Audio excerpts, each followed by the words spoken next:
Nýbakað góðgæti. Netto.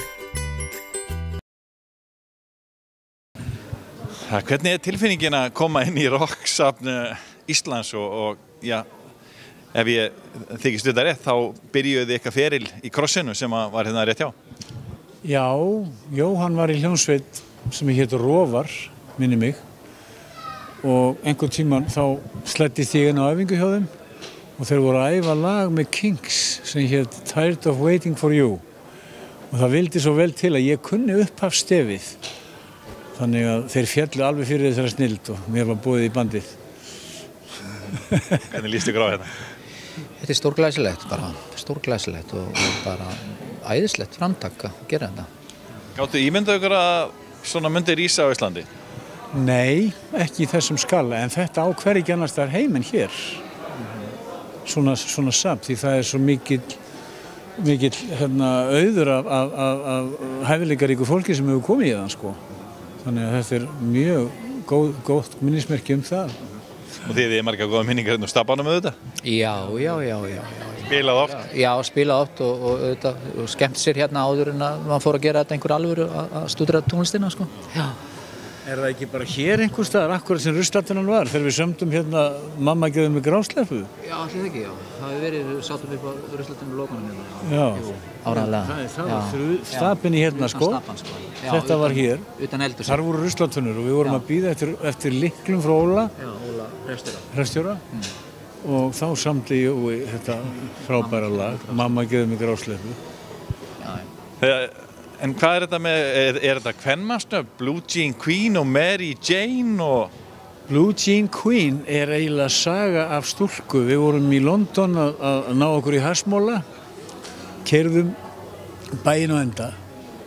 Hass var ekkert mál þá, sko, þetta var bara, talið bara hollt, sko. En það er nú annað mál. Og annað hefur líka komið í ljós.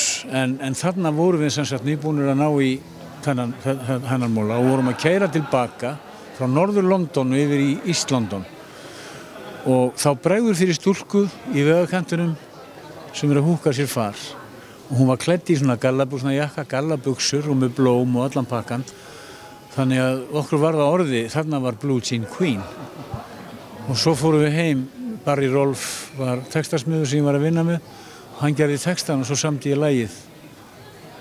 Já, þetta gerðist nú eiginlega nokkuð í öfnum höndum. Þið sungur hann sem mikið á ensku, hefur þetta verið í bland? Já, í seinni tíð hefur það verið í bland, sko. Uppálega kom ekkert annað til greina það fyrirmyndirna voru að syngja á ensku og bara það var, sko, ekkert annað í boði í rauninni þá, sko. Þið reynduðu heimsfræg, Chains? Já, við fengum samning bara á þess að boðin samningur, sko. Við tókum upp lag út í Ég geti ég og þá kom eigandinn og bauð okkur samning, þannig að það var ekkert mann að reyna að taka því. Og síðan svona leiddi eitt af öðru og við stofnum bandi framhald af því og fengum fleiri samninga og svo eins og gengur er það ekki alltaf sem að það gengur upp en þetta var svona í, já, sporgöngumenn kannski að sumu leiti þannig, sko. Já, þetta var allavega starfsvettvangur til margra ára og kynntumst mikið af fínu fólki, miklum fagmönnum. Já. Ég spilaði mér sér með Lou Reed, bassaleikaranum. Hann spilaði nú plötu, mér að segja í þessu Blue Jean Queen lagi, sko.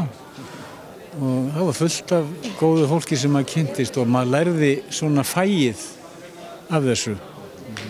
Kannski betur en ella, sko. Sjáu þið ykkur fyrir að halda tónleika hér? Já, í Stapanum. Já, ég meina, það væri bara mjög gaman, sko. Já. Eiginlega nauðsynlegt að gera það, sko, finnst mér. Já, það er að taka alla röðina bara. Að taka söguna bara, sko, Ekki slæm hugmynd, bara fylgja sögunni og láta bara... Tónleika saga bara,